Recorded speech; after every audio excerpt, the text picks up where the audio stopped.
पूजनीय नहीं होगा, पूजनीय नहीं होगा। तब से गाय की आगे की भाग की पूजा बंद हो गई है। यदि गाय की पूजा होती है तो पृष्ठभाग की पूजा होती है। कोई भी गोदान करता है तो पूंछ पकड़ के गोदान कराया जाता है, न कि सींग पकड़ के, न कि मुंह पकड़ करके। गाय को तिलक आगे नहीं लगता है, ध्यान देना, ये लिखा शिव पुराण में। माथे पे नहीं लगता है, गाय की पूंछ में तिलक किया जाता है। गाय की पूजा पृष्ठभाग से होती है। भोले बाबा बोले, आज से तेरा पृष्ठभाग वंदनीय होगा। तेरे पृष्ठभाग से जो भी मूत्र निकलने वाला है, गोबर निकलने वाला है, दूध निकलने वाला है, वगैरह वगैरह, ये जो पंचगव्य है, भगवान शंकर बोले कोई मरता है तो पातक लगता है, जन्मने पर घर में सूतक लगता है। ये जो भी दोष हैं, जब तक कोई भी पंचगव्य बना के नहीं पिएगा तब तक उसकी शुद्धि नहीं होगी। पंचगव्य को लेने के बाद ही शुद्धि होती है। कोई भी धार्मिक कृत्य होता है, पंचगव्य दिया जाता है। भोले बाबा ने कहा पंचगव्य दिया जाएगा तब तेरी शुद्धि होगी, इतनी तेरी मान्यता है। गाय को भी ये दंड दिया। अंत में भोले बाबा ने कहा कि हे ब्रह्मा, तुमने कोई बात विचार की, बड़े बनने के लिए तुमने झूठ बोल दिया। बड़े जो बोलते हैं, जो सत्य बोले, सत्य बोले, सत्य का अनुगामी हो, यथार्थ बोले, यथार्थ वक्ता हो, सत्य का अनुगामी हो। तुमने बहुत बड़ा झूठ बोला और स्वयं झूठ बोलने के साथ साथ औरों से बुलवाया। तुमने बहुत बड़ी गलती की। भगवान शंकर को क्रोध आया, भगवान शंकर को क्रोध आया और भगवान शंकर ने एक बार ऐसी आंख बंद की और आंख बंद करते ही भोले के इस त्रिपुटी से एक विकराल पुरुष पैदा हुआ। बोलो शंकर भगवान की। उसका नाम भैरव है, उसका नाम भैरव। भैरव की उत्पत्ति त्रिपुटी से है और क्रोध होने पर भैरव कब उत्पन्न हुए? त्रिपुटी से, यहां से मस्तिष्क से भैरव का प्रादुर्भाव हो गया। भोले बाबा बोले, ए भैरव, इस ब्रह्मा ने झूठ बोला है। जिस मुख से झूठ बोला है उस मुख को अब रहने की आवश्यकता नहीं है, उसे नहीं रहने दिया जाए। तुरंत एकदम भैरव बाबा ने तलवार को लिया और तलवार को लेकर के ब्रह्मा जी का जो पंचम मुख था उसको काट दिया। बोलो शंकर भगवान की। पांचवा सिर काट दिया। क्यों काटा? बोलो क्यों काटा? बोलते क्यों नहीं हैं? हमारे गुप्ता जी बोले झूठ बोलने पर, झूठ बोलने पर, कुछ समझ आई बात? ब्रह्मा ने झूठ बोला, गाय ने झूठ बोला, केतकी पुष्प ने झूठ बोला। ब्रह्मा ने झूठ बोला, उसका एक सिर काट दिया गया। एक सिर। आप झूठ बोलते ही नहीं, बड़े अच्छे लोग हैं। झूठ कभी नहीं बोलना, झूठ कभी कभी नहीं बोलना। ब्रह्मा के 5 थे, एक चला गया, 4 रह गए। कितने रह गए? काम चल रहा है ना, कोई काम तो रुका नहीं है। और जिसका एक ही हो उसका जी, जिसका एक होगा उसका क्या होगा? मतलब बहुत सतर्क रहना है झूठ बोलने में। झूठ धोखे भी से भी नहीं बोला जाए, सपने भी झूठ नहीं बोला जाए। चलो अभी तक बोले हो तो इसलिए बोले, माफ कर दिया कि तुमको जानकारी नहीं थी, इसलिए क्षमा, इसलिए। लेकिन अब बिल्कुल झूठ नहीं बोलना है। आज से झूठ नहीं बोलोगे। अरे सत्यम बुरियात, प्रियम बुरियात, नहीं बुरियात सत्यम अप्रियम। सत्यम बुरियात, सत्य बोलो। जब सिर काट लिया झूठ बोलने पर, सत्य का अनुसरण करो, सत्य पर चलो। यही जीवन है, भगवान शंकर ने कहा कि तुम झूठ बोले, उसका परिणाम यह हुआ, भगवान शंकर ने निर्णय किया कि हे विष्णु, आपने सत्य बोला, यथार्थ बोला, मैं तुमसे बहुत प्रसन्न हूं, बहुत तुमसे खुश हूं। आज से बड़े आप हैं, आज से बड़े जितने अवतार होंगे हे विष्णु आप लोगे, जितनी लीलाएं होंगी आप करेंगे, अवतार आप धारण करेंगे। यदि राम बनना होगा, यदि कृष्ण बनना होगा, अथवा कोई मौका पड़ेगा तो अवतार तुम ही लोगे। ब्रह्मा, इस ब्रह्मा का दुनिया में कहीं मंदिर नहीं होगा छोड़ पुष्कर के, इस ब्रह्मा की कोई पूजा नहीं करेगा छोड़ पुष्कर के।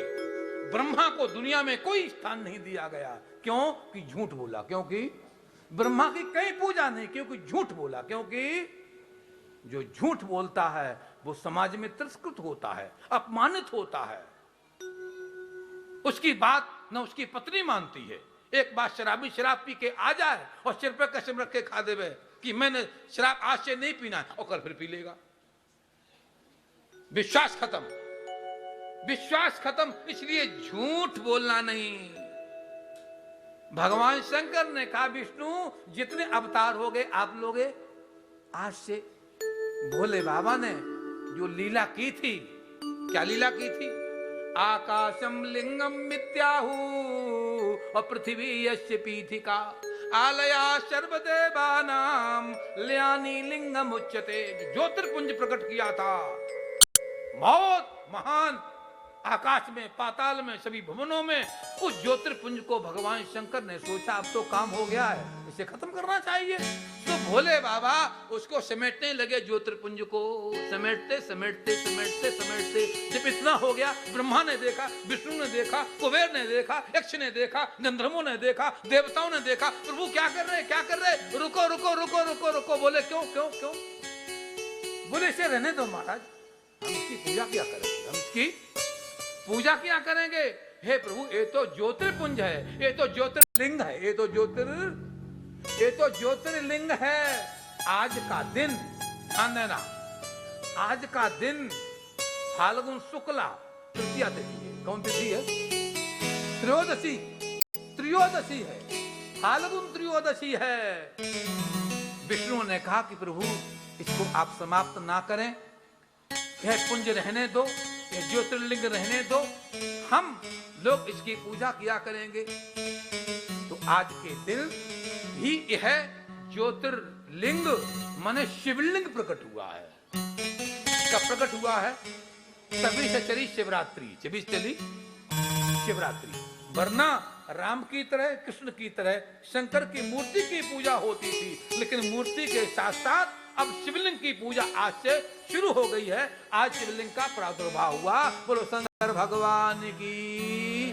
मैं समझता हूं कुछ आपका समाधान हुआ होगा।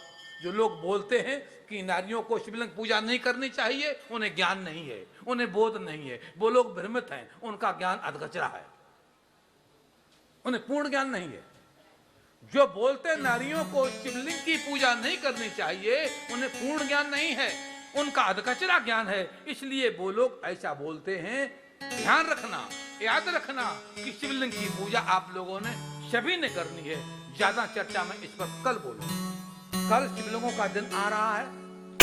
क्रम कथा में देवतानुसार शिवलिंग पूजा, युगानुसार शिवलिंग पूजा, वर्णानुसार शिवलिंग पूजा, किस वर्ण ने कैसे की, किस देवता ने कैसे की, किन देवियों ने कैसे की। तो शिवलिंगों की बहुत लंबी चौड़ी व्याख्या पूजा की वो कल आएगी, उसे सुनाया जाएगा। आज केवल इतना ही बताता हूं कि शिवलिंग पूजा आप कर सकते हैं। बोलो शंकर भगवान की। जब शिवलिंग को रोक लिया मिटाने से, सभी के निवेदन पर भोले शंकर ने उस शिवलिंग को आप लोगों की पूजा के लिए छोड़ दिया। भोले बाबा के पास में वही विष्णु जी विराजमान है, वहीं ब्रह्मा जी विराजमान हैं, भाई इंद्र विराजमान हैं। बड़ी सुंदर चर्चा आती है। बोलो शंकर भगवान की जय। तीनों देव वहीं पर विराजमान हैं। तीनों देवों ने वहां बैठ करके भगवान शंकर के चरणों में निवेदन किया, अन्य किया कि प्रभु आपने मुझे बड़े दिव्य सुंदर शिवलिंग को प्रदान किया है, हम इसकी पूजा किया करेंगे। पर प्रभु एक आपसे अनुरोध है कि पूजा के साथ साथ हम कौन सा जप करें, कौन सा जप करें, किस मंत्र का जप करें, हमको थोड़ी जप का मंत्र का नाम बतलाइए। वो कौन सा मंत्र होगा? ब्रह्मा विष्णु को बुला करके, इंद्र आदि को बुला करके, कई देवताओं को भोले शंकर ने बुलाया और बुला करके भोले बाबा ने उनके सिर पर एक वस्त्र डाला, ब्रह्मा के सिर पर, विष्णु के सिर पर, इंद्र आदि देवताओं के सिर पर एक एक वस्त्र डाल करके और सभी देवताओं के कान में उन्होंने पंचाक्षरी मंत्र का उपदेश दिया। बोलो शंकर भगवान की। आज भगवान शिव ने ब्रह्मा को शैवी दीक्षा दी, आज भगवान ने विष्णु को शैवी दीक्षा दी, इंद्र आदि सभी देवताओं को शैवी दीक्षा दी। जिसके जीवन में दीक्षा नहीं है, मंत्र नहीं है, गुरु मंत्र नहीं है, उसका जीवन अधूरा है, उनका जीवन खाली है। महर्षि नारद जी शिवलोक में पहुंचे। बोलो शंकर भगवान की जय। शिवलोक में पहुंचे। शिवलोक में बड़ी सुंदर कथा चल रही थी। नारद जी ने कथा सुनी, बड़ा आनंद आया, भाव विभोर हो गए। कथा समाप्त हुई, भगवान शंकर ने चंड को बुलाया, नंदीश्वर को बुलाया, नंदीश्वर इधर आओ, चंड इधर आओ। ये नारद जी कहां बैठे थे? बोले वहां बैठे थे। ऐसा करो कि जहां नारद जी बैठे थे उस स्थान की मिट्टी खोदो और बाहर फेंकाओ। नारद जी देखते रहे।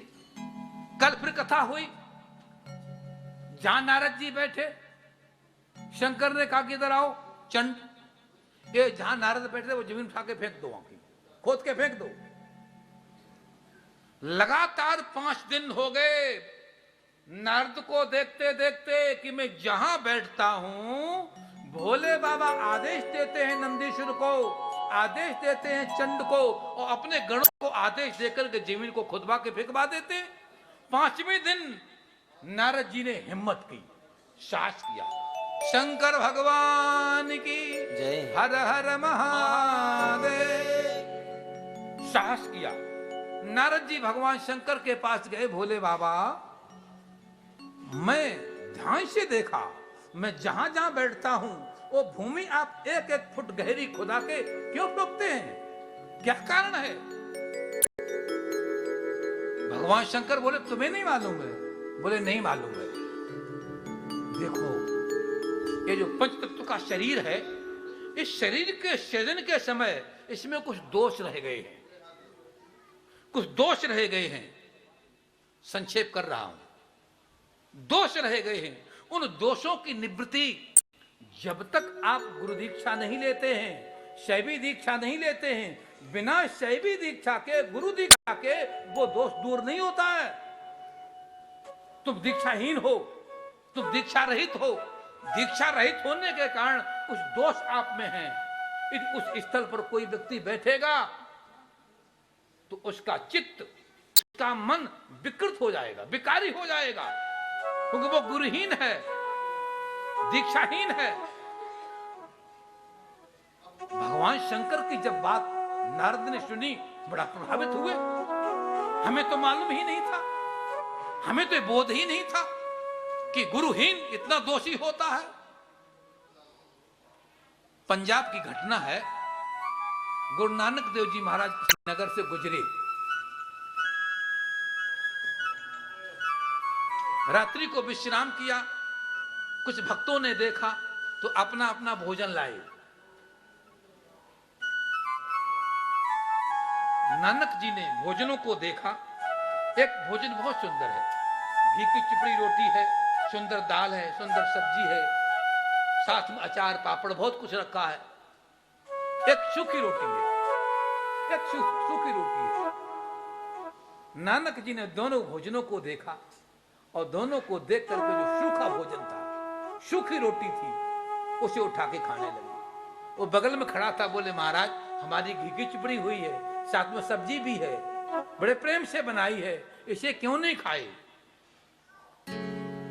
नानक जी बोले इस रोटी में दोष है। बोले रोटी में भी दोष? बोले हाँ, रोटी में भी दोष। क्या दोष है? हमें बतलाएं, हम दोष का सुधार करेंगे। दोष बताओ, दोष क्या है? नानक जी ने कहा दोष सुना दूं कि दिखा दूं?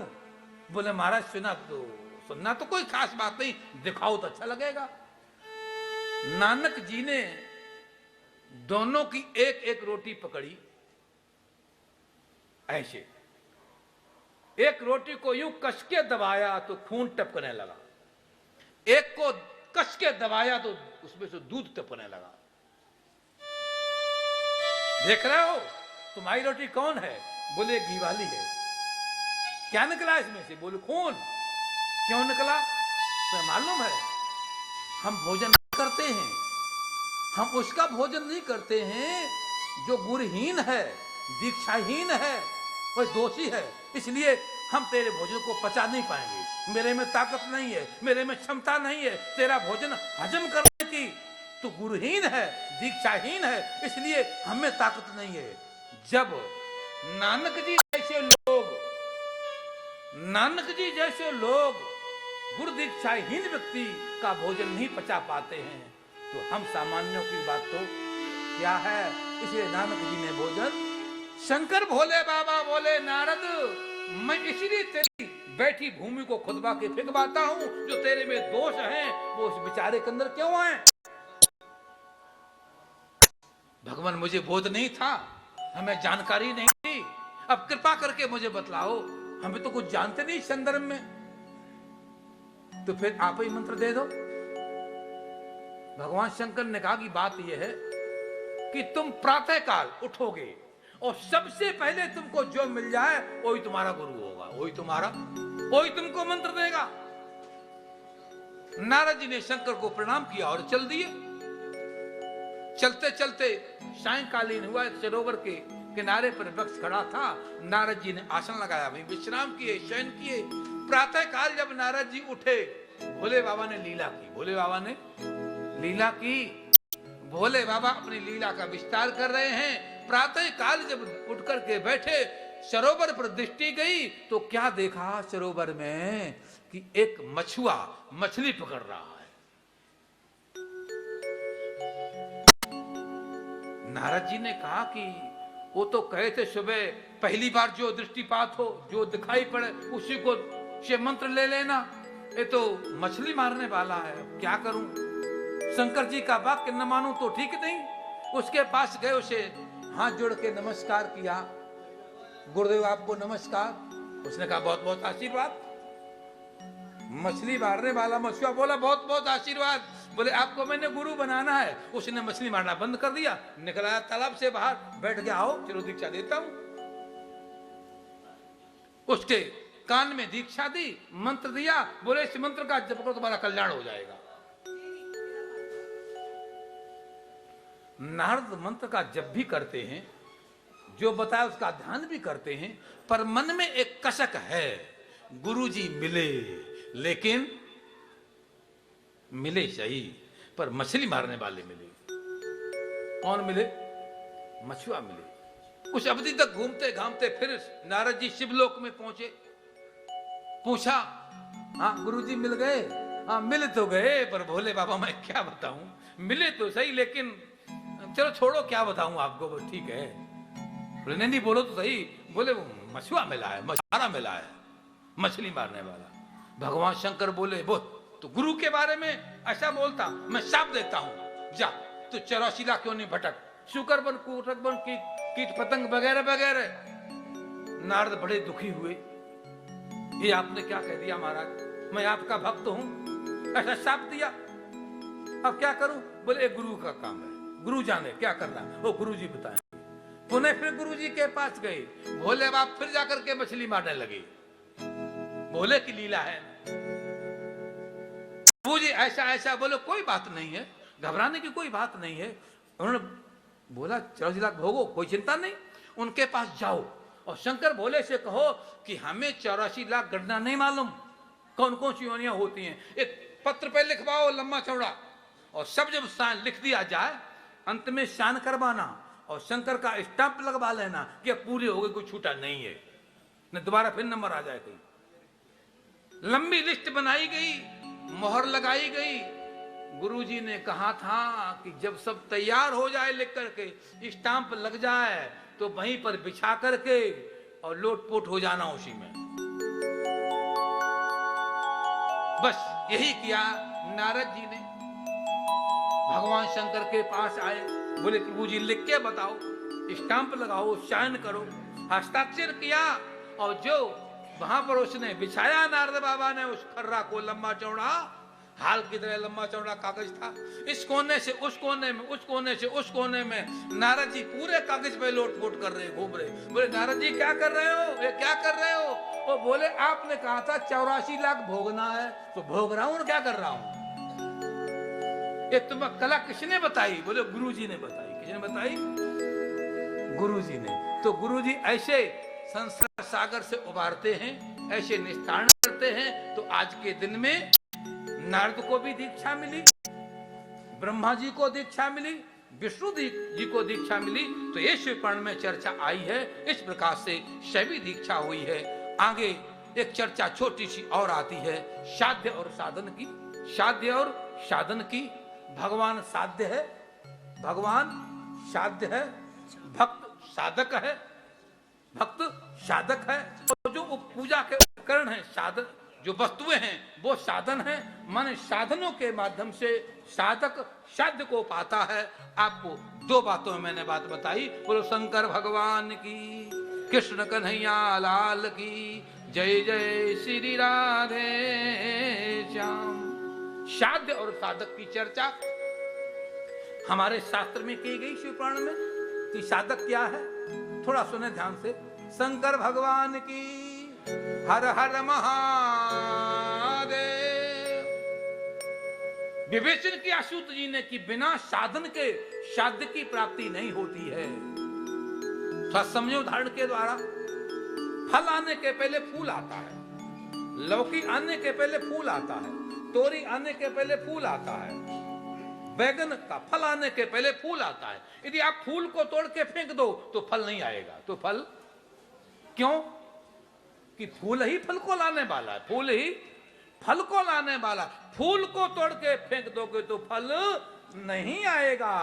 यहां पर सूत जी विवेचन कर रहे हैं, हे महर्षियों, शनकादियों, साधन जितनी भी साधन है, पूजा की सामग्रियां हैं, दूध है, घी है, अक्षत है, चावल है, नैवेद्य है, वस्त्र है, पुष्प है, पुष्पमाला है, वृत है, शहीद है, वगैरह वगैरह जितने भी ये पूजा के माध्यम हैं वो सब साधन है। वो सब इन साधनों के द्वारा साध्य स्वरूप जो भगवान शिव है उसकी प्राप्ति साधक मानो जो व्यक्ति है वो उसे करता है। यहाँ पर ध्याता ध्यान ध्येय, ध्याता ध्यान और ध्येय। ध्याता व्यक्ति है, ध्यान की जाने वाली क्रिया है, ध्येय माने वो लक्ष्य है। ध्याता ध्यान और ध्येय की चर्चा, ज्ञाता ज्ञान और ज्ञेय की चर्चा।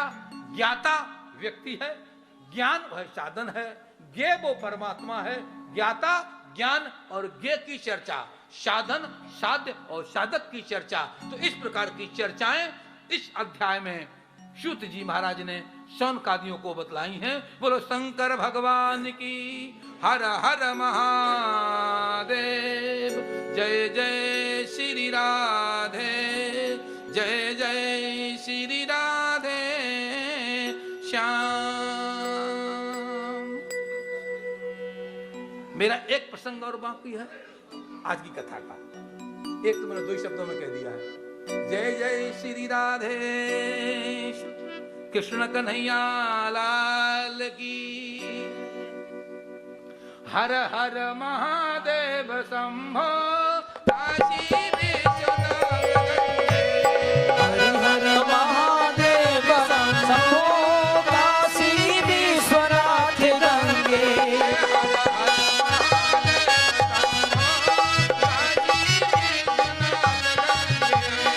हर हर महादेव शंभो काशी विश्वनाथ गंगे।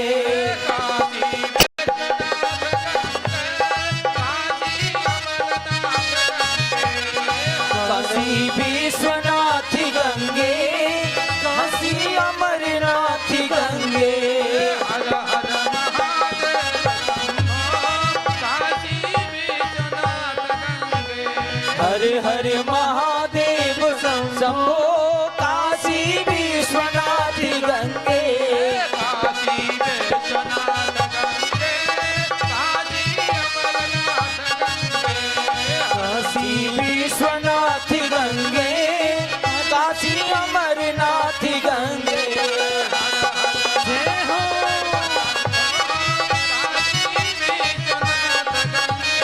हरि हरि महादेव शंभो काशी विश्वनाथ गंगे हर हर महादेव शंभो काशी विश्वनाथ गंगे हरि हे काशी विश्वनाथ गंगे काशी अमरनाथ गंगे काशी विश्वनाथ गंगे काशी अमरनाथ गंगे हर हर महादेव। 5 मिनट की बात है, ध्यान से सुने। इसमें चर्चा आ रही है शिव नाम की महिमा, शिव नाम की, ओम नमः शिवाय की महिमा। ओम नमः शिवाय का सृजन, ओम नमः शिवाय मंत्र कैसे उत्पन्न हुआ है, ओम कैसे बना है और शिव नाम की महिमा क्या है, आपको संक्षेप में 2-2, 3-3 मिनट में तीनों बातें बताएंगे। आप प्यार से सुने। शंकर भगवान की हतो अज्ञान तो वापी ज्ञान तो अज्ञान तो वापी श्री शंकर कीर्तनात् तत्सर्वं विलयं याति तोयस्थं लवणं यथा। बड़ा अच्छा विवेचन किया। ज्ञान तो अज्ञान तो वापी, शिव नाम की महिमा, भगवान के नाम की महिमा। बोले ज्ञान तो जानकारी में, अज्ञान तो अज्ञान में, बिना जानकारी में, ज्ञान तो अज्ञान तो वापी श्री शंकर कीर्तनम, भगवान शंकर के, शिव के नाम का कीर्तन, भगवान भोले का नाम का चिंतन, यदि उनके नाम का स्मरण आप जानकारी में करो तो भी कल्याण है और अनजान में करो तो भी कल्याण है। अरे भाव को भाव, रामायण। अरे भाव को भाव अनख आलस हूं और नाम जपत मंगल दिश दसहूं। उस भगवान के नाम को भाव से, कुभाव से, अनख से, आलस्य से कैसे भी लो वो मंगल ही करता है। शिवपुराण में यहाँ पर सूत जी कहते हैं जान में अनजान में कैसे भी लो। बोले अग्नि को यदि आप जानकारी में छुओ तो जलाएगी, अग्नि जानकारी में छू जाए तो जलाएगी और अनजान में छुओगे तो भी बर्फ को जान के छुओ तो ठंडी ठंडी लगेगी और अनजान में तो भी ठंडी ठंडी लगेगी। चक्कू को लो, फल पर गिरो तो कौन कटेगा? फल। और फल को लो चक्कू में मारो तो कौन कटेगा? फल। हर प्रकार से फल ने ही कटना है। बड़ी अच्छी बात बताई। जानकारी में, बिना जानकारी में कैसे भी इस शिव का नाम लो तो बोले वो आपके पापों को दूर करेगा। कैसे करेगा? बोले यथा अग्निना हेम मलम जहाती। हर हर महादेव। इसलिए भगवान शिव का नाम जरूर लेना है, अवश्य लेना है। चलते फिरते, उठते बैठते। एक थोड़ी बात का स्पष्टीकरण कर दूं। शिव शिव आप कभी बोल सकते हो, रास्ते में जा रहे हो, ध्यान देना, रास्ते में चल रहे हो, लेटे पड़े हो, शिव शिव कभी बोल सकते हो, ऐसा यहां लिखा हुआ है। लेकिन जब ओम नमः शिवाय बोलना है तो बोले उसे विधि पूर्वक बोलो। माला लेकर के, पूजा में बैठ करके ओम नमः शिवाय का जाप विधि पूर्वक करना है। शिव शिव शिव शिव ऐसा आप कभी बोल सकते हैं, उठते बैठते चलते। शिव नाम की इतनी यहाँ शिव पुराण में छूट दी है, किसी अवस्था में लिया जा सकता है। बोलो शंकर भगवान की। हर हर महादेव। ऐसा भोले बाबा का ये नाम है। इसको चिंतन करो, जितनी श्रद्धा होगी, जितनी भावना होगी भोले के नाम में, उतना अच्छा आपको लाभ मिलेगा। कई लोग बोलते हैं महाराज हम बहुत मालाएं फेरते हैं, ध्यान देना, सुनना प्रेम से, हम बहुत जप करते हैं, बहुत भजन करते हैं, लेकिन महाराज सच्चिदानंद भगवान की हर हर महादेव। बातें कम करो, बातें कम करोगे तो लाभ रहेगा, बातें ज्यादा करो तो घाटा होगा। मैंने आपको एक दिन बताया था, कल के दिन, एक दिन क्या कल ही बताया था, निंदा भंगो कथा छेदो दंपत्यो दारू भेदने। कथा छेदो, कथा छेद का मतलब है कथा में विक्षेप बिल्कुल नहीं होना चाहिए, न करना चाहिए। विक्षेप करते हो तो मैं नहीं जानता हूं,